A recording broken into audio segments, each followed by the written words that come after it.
করতে পারেন তবে দেশ আবার অস্থিতিশীল হয়ে যাবে। দেশের মানুষের পক্ষে দাঁড়ান, দেশের মানুষের অধিকার নিয়ে কথা বলুন। দেশের মানুষ শান্তিতে থাকতে চায়, দেশের মানুষ দুবেলা দুমুঠো ভাত।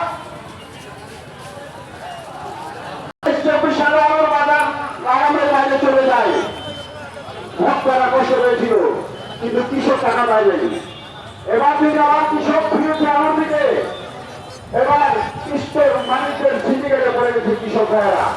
একদিকে আমার দাম নাই, আর বিদ্যুতের দাম কি বেড়েছে?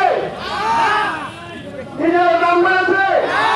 কোন জিনিসের দাম যদি না বেড়ে থাকে তাহলে তারা স্টোর ভাড়া কেন বাড়াইতো? তারা কি তাদের লেবারের দিচ্ছে বেশি? লেবার শ্রমিকরা 20 পয়সা বছর বেশি